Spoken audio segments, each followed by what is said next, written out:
Hey y'all, it's me, Arthur, the indie comic book guy. Today I want to share with you the top 10 mistakes new comic book writers make. I've covered some of these on previous videos, so if you haven't liked and subscribed to this channel, please do. Check out all the content. I'll be bringing a lot more very soon. Number one, not hiring a professional editor. I know it's very easy to have your girlfriend, boyfriend, your friends, your neighbor look over your script, and 9 out of 10 times, they're not going to point out a lot of the faults in the script. They'll just tell you, oh, this was good, that was awesome, bravo, blah, blah, blah. And even if they do point out some of the mistakes, you need a professional editor to do a few things that they cannot do. One, help you with that grammar and spelling. Two, help you with that pacing of the story. Pacing is very important, especially when you're doing Pacing is very important, especially when you're doing a serialized story like a comic book or a television show. Understanding that pacing and how it relates to your overall narrative, very important. And the right editor can help you take that story from being good to being great. Very important. The second thing, let's see. The second mistake is not hiring a letterer. I see many indie comic book writers, new writers, they want a letter to book themselves. Some of them, they look at it as being cost effective, but overall, unless you really study lettering as a craft, stay away from it. It's only going to hurt your book. I can't tell you how many times I've seen great art suffer from lack of professional lettering. Can't stress it enough. You've seen it, I've seen it. Don't do it. Stay away from it. Unless lettering is your craft and you take it seriously, stay away from it. Now, third thing, where are we at? Now, the third thing is really bizarre to me. I come across a lot of new comic book writers who don't read comic books. It's the weirdest thing to me. How can you write something that you don't read? It's weird.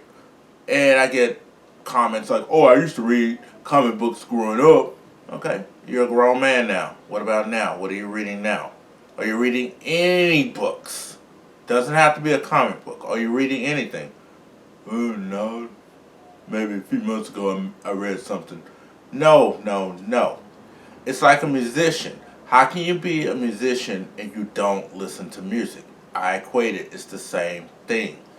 I don't trust writers who tell me they don't read comic books but write comics. And I say this only because within this age of crowdfunding, there are a lot of people who are just using the industry and the culture just to hopefully get rich, get out, and go on with their day. We've seen it. Don't use our culture for your financial profit and then leave. We've seen it.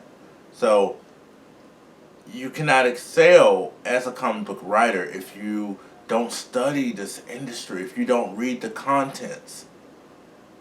Please, by all means, read comic books. Next, let's see what we got here. Storyboarding. A big thing, a big issue, if you will, that I see a lot of times with new comic book writers is they don't read comic book scripts or movie scripts. So I always recommend take an animation class. Why would I take an animation class? I'm a writer. Simple. Storyboarding. Once a writer understands the mechanics of storyboarding, they will get a better understanding.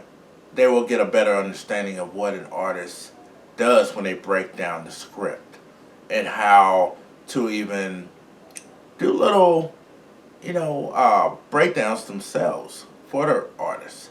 They'll understand how to coach the artist on how they want them to approach the script and the page. I tell people, unless you work with a very experienced artist who can knock out 8 panels a page, which I would never advise anyone to do, limit the number of panels you put on that page. Golden rule of thumb, let's go with 4 to 5 panels per page. If it calls for it, then go to 6, but you don't want to make 6 your rule of thumb when approaching these pages. Because remember, you still got to fill the page with dialogue, and you have to break down each panel as far as what element do I want highlighted here. If you have a lot of action, limit the number of panels. If people are just talking heads, yeah, you can get away with doing 9 panels on a page. It's just talking heads. So consider what is happening on the page when writing your script and thinking about the number of panels per page, please. And that animation class won't help. That animation class won't hurt. You'll learn something. Storyboarding, very important. Now, what do we have next? Contracts. There's been a lot of talk lately on the internet about contracts. You have new writers. They'll sign a contract with a publisher or even one of these Facebook publishers that we call, which is just people with an LLC whose business plan is Kickstarter, nothing else. We're not going to cons. We're not going to sell it on a website. Nothing else. Many of these contracts are unfair to the writer, so definitely pay attention to what you're reading. If you don't understand it, get a lawyer. Lawyer up. Golden rule of thumb. At the end of the day, you have to understand that whoever you sign to, they're running a business. They're always going to have that contract in favor of themselves. So, long story short, hey, do I want to sign this contract if they will get me in stores? If they have a diamond deal, if that's your goal, to get into stores. If it's just someone with an LLC who's sitting in their living room eating tacos, what can they do for you that you can't do for yourself? I can't stress this enough. What can they do for you that you cannot do for yourself? Meaning, you can make your own comic book, you can fund it, you can get it printed, you can do a crowdfunding if you want to, you can go to cons. What can they do for you? They don't have a diamond distribution deal. That would be the only advantage that they could bring to the table. They don't have that. Again, what can they do for you? Number 6, verbal garbage. Sometimes we tend to overwrite our dialogue. I used to be a big oh. Number 6. Sometimes we tend to overwrite our dialogue. I call it verbal garbage. I used to be a big... Number 6. Sometimes we tend to overwrite our dialogue. I call it verbal garbage. I've done it. Many writers have done it. I think we got it from like Brian Michael Bendis and Chris Claremont style of writing. And sometimes we just over-explain things. Definitely pay attention to this. And a lot of times writers don't even see it or realize it until they get the pages back from the letter and they'll look at it and half the dialogue covers up the page. Remember, comic books are a collaboration between the writer and the artist. People want to see the art as well as the writing. So definitely think about what you're writing. If the dialogue's just blah, blah, blah, blah, eliminate it. Your first draft of your script, I say 60, 65%. Hell, even more. It's going to be blah, blah, blah, blah, blah, blah. This brings me back to the first point. Hire an editor. Can't stress that enough. Number 7. No story, only plot. Remember, the difference between a plot and a story is a plot is just a series of events that are going to happen. A series of events. Story, that's what goes inside of a plot. That is how the characters are reacting to these series of events, what's going on. So, a lot of times people just have a plot, and you're like, where's the story? What's going on with the characters? I want to know. And there's just no story, just a plot. This happens, this happens, this happens, this happens, this happens. Okay? Now what? So, definitely learn the difference between a plot and a story. Have a story to tell. Let readers know who these characters are, why we should care about them. What are the characters doing? Are they just going from A to B? Let us know. Have a story to tell. Now, having said all that, Number eight. Hire the right artist. Every artist is not fit for every story. Some artists are wonderful at what they do. Some of them can write. Some artists can draw amazing science fiction stories. They can give you zombies, or they can draw the best superhero story ever. But can they write that? I keep saying right. See, it's the writer brain in me.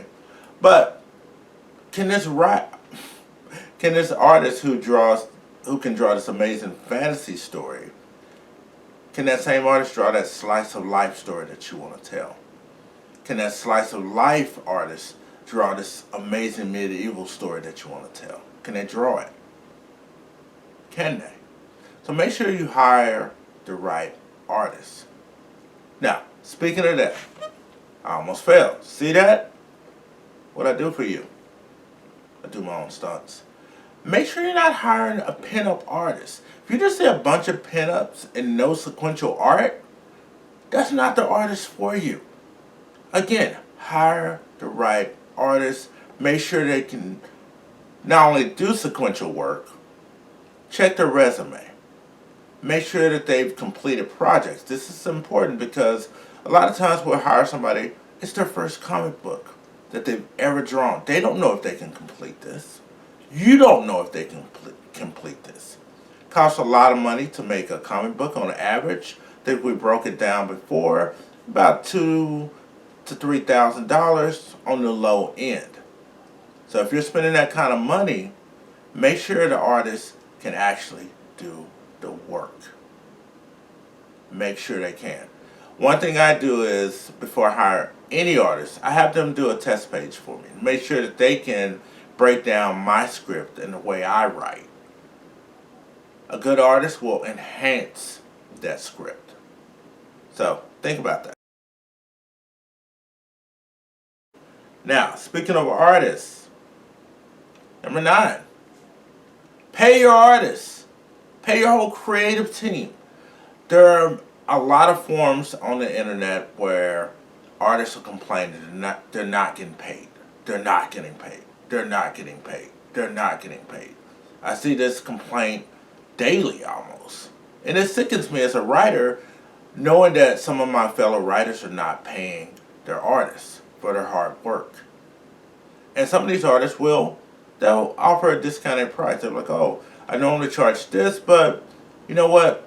I like this project. I like the story. I'll go down and I'll charge you this amount. Sounds fair. Pay them. Pay your artists. And you can't complain, well, my artists, they stopped drawing my book.